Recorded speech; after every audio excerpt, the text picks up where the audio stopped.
My stepdaughter used my late mother's china for a TikTok smash challenge, joking that dusty things belong in the trash. So I boxed every heirloom and every luxury I ever bought her. By the weekend, her closet looked just as empty as her apology. Hello, everyone. Welcome to Reddit Visuals. You ever think you know someone really know them until they do something so cruel, so thoughtless, that it rewrites everything you believed about them? I used to think family could be taught respect. Now I know some people only learn it when everything they take for granted gets ripped away. I'm a 52-year-old man, and this story isn't about a stranger on the internet. It's about the girl I helped raise. The one who used to call me Dad. My stepdaughter, Rachel. When I married her mother, Denise, Rachel was 12. She was quiet, creative, funny in that shy way kids are when they're not sure if you'll laugh with them or at them. Her biological father had been out of the picture since she was 6, walked out on them, moved across the country, sends a birthday card maybe once every 2 years if they're lucky. I didn't try to replace him. I just wanted Rachel to feel safe. Slowly, she warmed up to me. We built model airplanes together on Saturday mornings, watched old comedies on rainy nights, even had a Sunday pancake ritual where she'd rate my attempts at making Mickey Mouse shapes. For a long time, I thought we were good. Better than good, actually. I thought we were family. But time does strange things to people. Teenagers grow up, and social media does something even stranger. It turns empathy into currency. Hearts and likes become more valuable than the people sitting right in front of you. After my mother passed away 3 years ago, I inherited her china set, hand-painted porcelain, about 60 years old, one of those delicate collections you only bring out for holidays and special occasions. It wasn't about money. I could have sold it for maybe a few $100, sure, but that wasn't the point. It was the memory. My mom used to say, "You don't use fine china for show.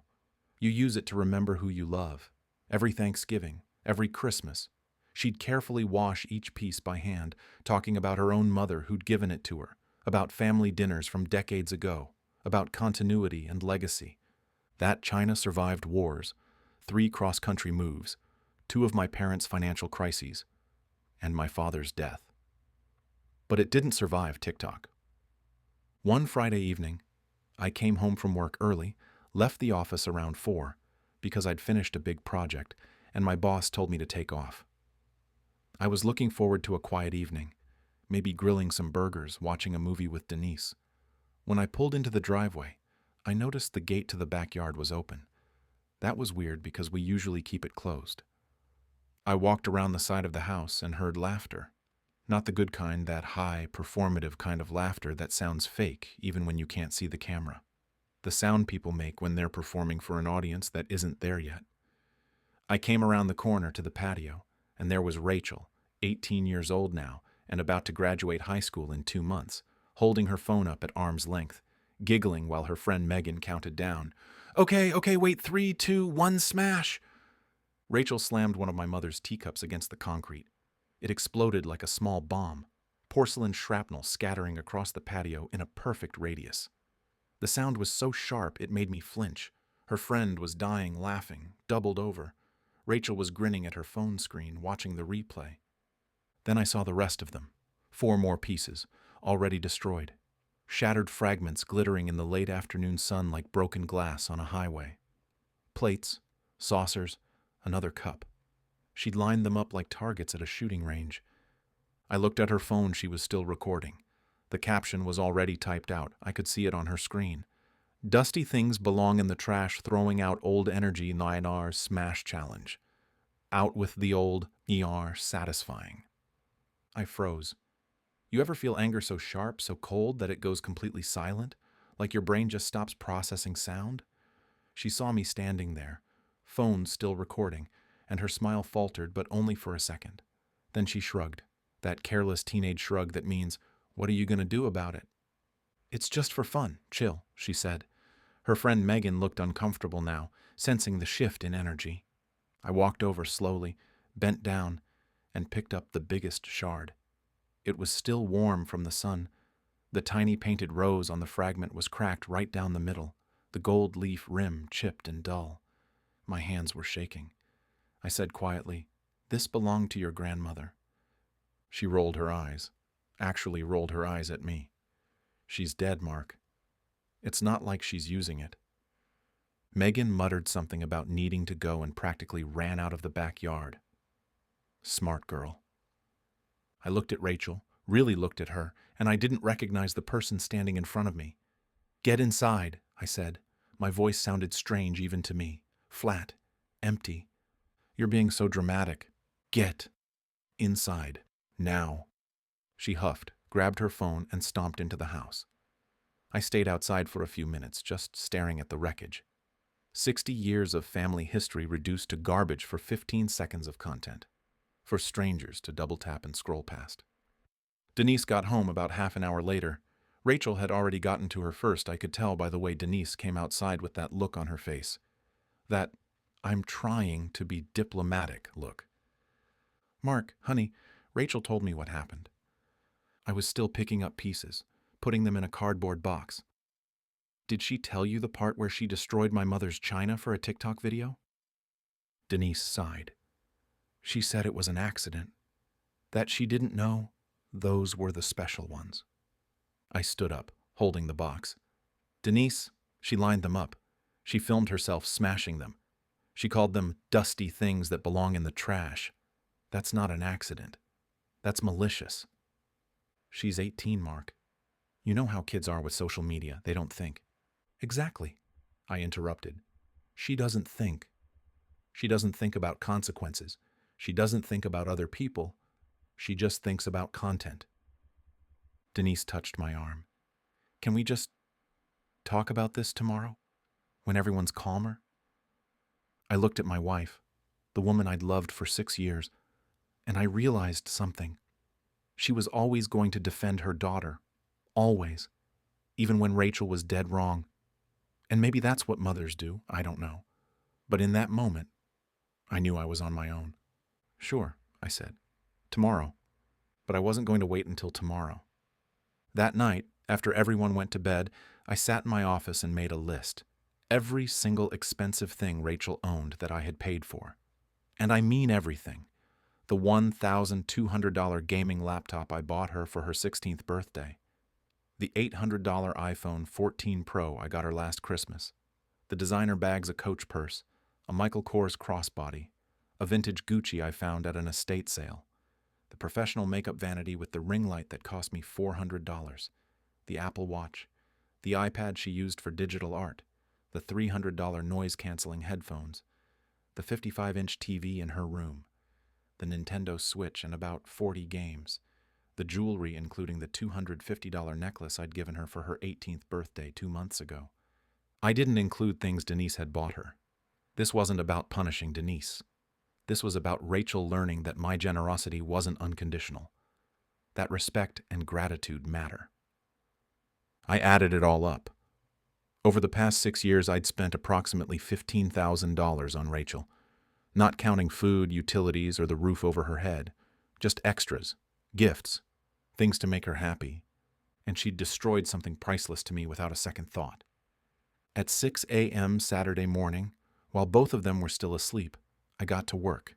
I didn't storm around angrily. I moved with purpose, clinical, methodical. Every expensive item Rachel owned that I had purchased went into boxes. I labeled each one clearly. Mark's property, stored until further notice. Her gaming laptop, boxed. Her makeup vanity, disassembled and boxed. Her designer bags, boxed. The TV, unplugged and carried down to the garage. The jewelry, including that 18th birthday necklace, all of it boxed. I left her the basics. Her bed, her desk, her clothes, her textbooks, school supplies. I left her the cheap drugstore makeup she'd bought with her own babysitting money. I left her old laptop from middle school, the slow one with the cracked screen that barely runs.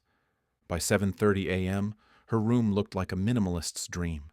Bare shelves, empty dresser top, naked walls where posters had been stuck up with expensive decorative frames I'd bought. I put one note on her dresser, written on an index card.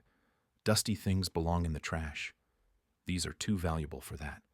Consider this a lesson in appreciation. At 8:15, I heard her alarm go off. Then silence. Then footsteps. Then, what the hell? She came thundering down the stairs, still in her pajamas, face red. "Mark! What did you do? Where's my stuff?" I was sitting at the kitchen table drinking coffee, reading the news on my phone.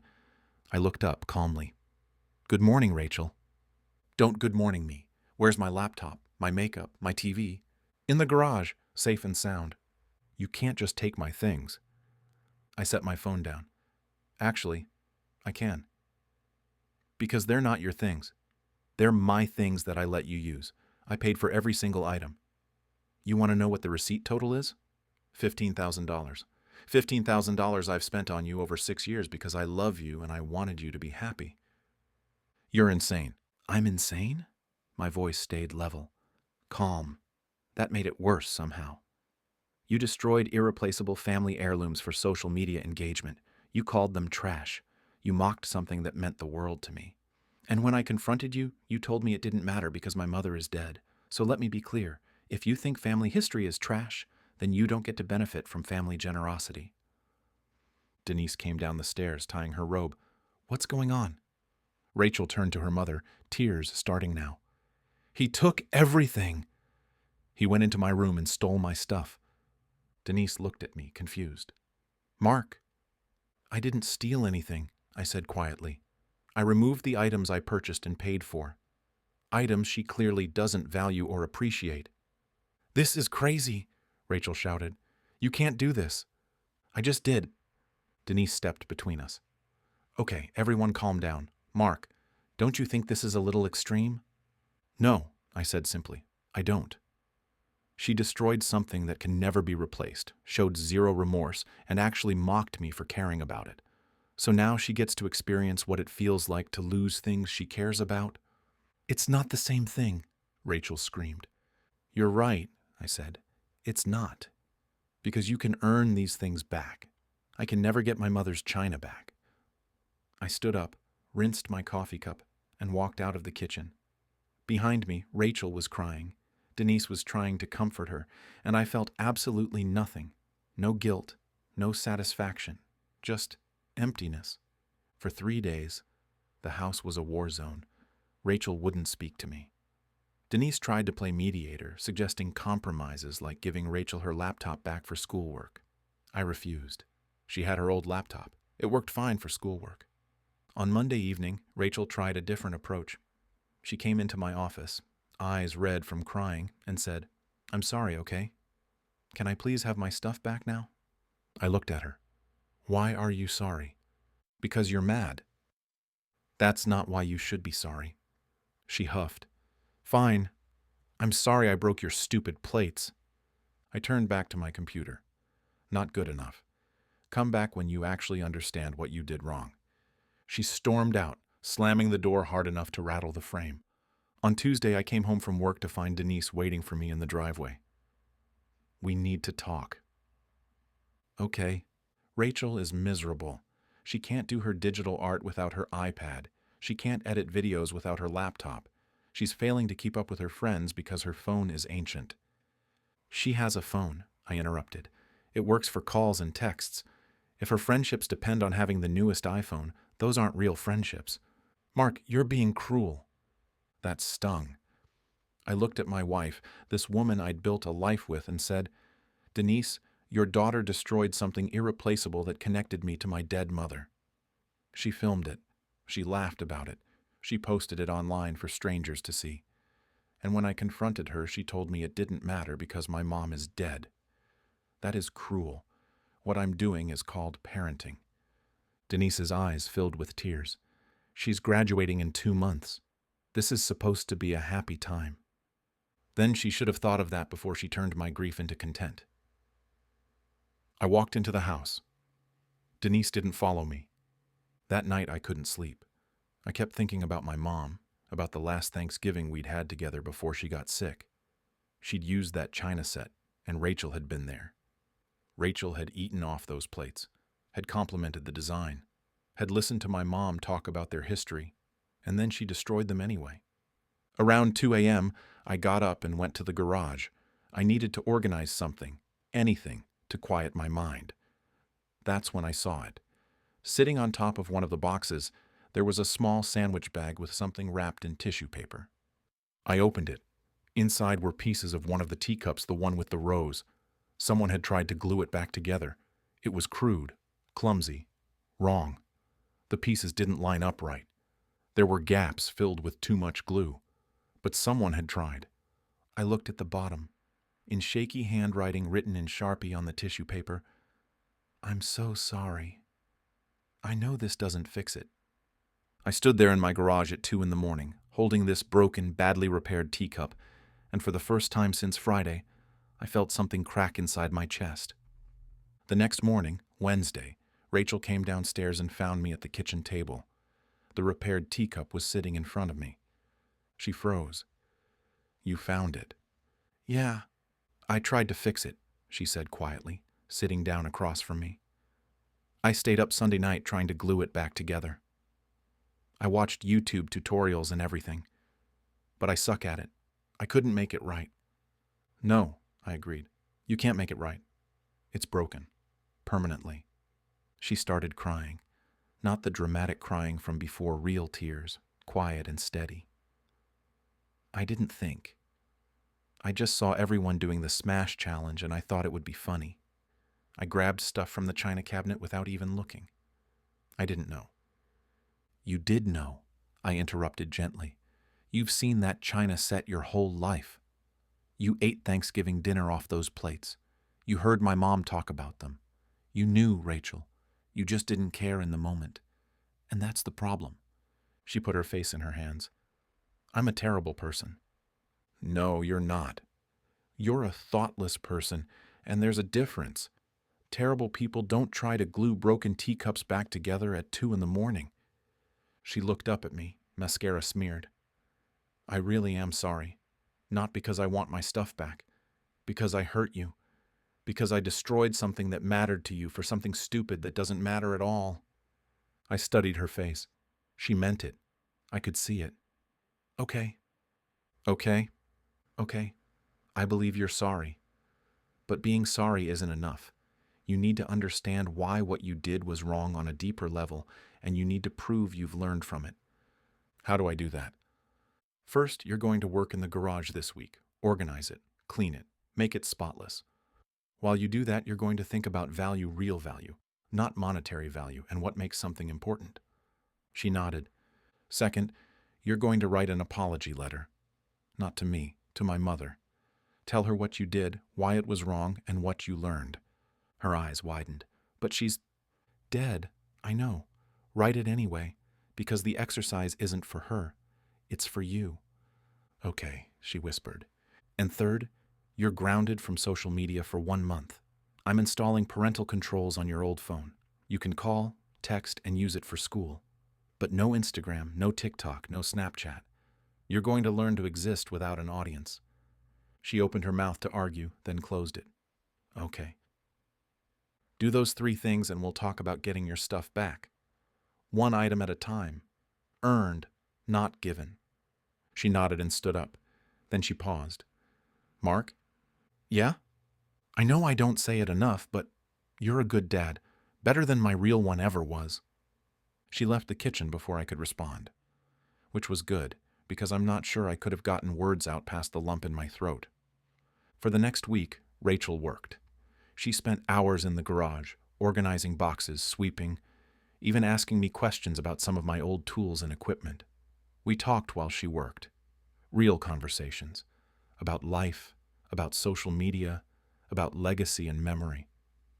On Friday evening, she handed me a letter, 4 pages, handwritten, sealed in an envelope addressed to Mrs. Eleanor Patterson, my mother's name. "Can I read it?" I asked. "Only if you want to," she said quietly. I read it that night. It was beautiful, honest. She talked about being so focused on creating moments for strangers online that she'd forgotten about the real moments happening around her. She wrote about taking things for granted, about the performance of empathy versus actual empathy. She promised to do better, to be better. I didn't cry while reading it, but it was close. Saturday morning, I went into the garage and pulled out the first box. Inside were her Apple Watch and her favorite Coach purse. I brought them to her room and set them on her desk. She looked at them like they were made of gold. Thank you. You earned them back. Keep going. Over the next 2 weeks, she continued to work. She helped Denise with housework without being asked. She started reading again actual books, not just phone screens. She asked to help me with a project I was doing in the backyard, building a new garden bed. Each Saturday, I returned another box. The makeup vanity, the iPad, the jewelry. Then, 3 weeks after everything started, a package arrived at the house. It was addressed to me, but Rachel was the one who'd ordered it. Inside was a single porcelain teacup, hand-painted, delicate, with a rose design. It wasn't an exact match to my mother's set, but it was damn close. The note inside read, "I saved money from babysitting. I found a seller on Etsy who does vintage-style china. I know it's not the same. I know I can't replace what I broke. But I wanted you to have something beautiful again. Love, Rachel." I found her in her room, drawing on her iPad something she'd gotten back the week before. "You didn't have to do this," I said, holding the teacup. She looked up. "I know, but I wanted to. You've given me so much over the years, and I never really appreciated it. Not until it was gone." I sat down on the edge of her bed. "I'm proud of you. You know that, right? Not because you bought me a teacup, but because you did the work. The internal work. That's the hardest kind." She smiled. "Can I ask you something?" "Sure." "When I graduate next month, can we use the new teacup for celebration? Like, have tea or something? Start a new tradition?" I felt my throat tighten. Yeah, I'd really like that." That night at dinner, the three of us sat together for the first time in weeks without tension. Denise reached over and squeezed my hand. Rachel was talking about college plans, about maybe studying psychology because she wanted to understand why people do the things they do, especially online. Later, I placed the new teacup on the kitchen shelf, right next to where my mother's set used to sit. It looked lonely by itself, but somehow that felt right. A reminder, a second chance. The following Saturday, I returned the last box. Inside was her gaming laptop and her iPhone 14 Pro. She cried when she saw them. "Thank you for everything, for not giving up on me." "That's what family does," I said. "We don't give up. Even when it's hard." She hugged me then, and for the first time in weeks, it felt like everything might actually be okay. Now, months later, Rachel graduated. She posts on social media still, but it's different now. She creates art videos, charity awareness posts, and last week she made a video about the importance of thinking before you post. She didn't mention our story specifically, but I recognized the lesson in it. Sometimes I still see her scrolling late at night, but when she notices me watching, she puts the phone down and asks if I want to watch a movie or build something together. And every Sunday, we have tea, using that single porcelain cup with the painted rose. She insisted on making it a ritual we take turns using it, while the other person uses a regular mug. She says it reminds her that beautiful things are meant to be used, not destroyed. That memories are more valuable than views. I know we can't undo what happened. That china set is gone forever. But every time I see that one new teacup on the shelf, I'm reminded that people can change. That sometimes the most meaningful lessons come from the hardest consequences. That respect isn't just inherited or demanded, it's earned, slowly, through actions and time. So what do you think? Was I wrong for taking everything away until she learned her lesson? Or was I right to teach her that respect and appreciation matter more than social media clout? Tell me what you would have done in my place. And don't forget to like and subscribe to Reddit Visuals. It really helps the channel grow and keeps us bringing you more incredible stories like this one. Thanks for watching, everyone. Remember, some things are too precious to trend.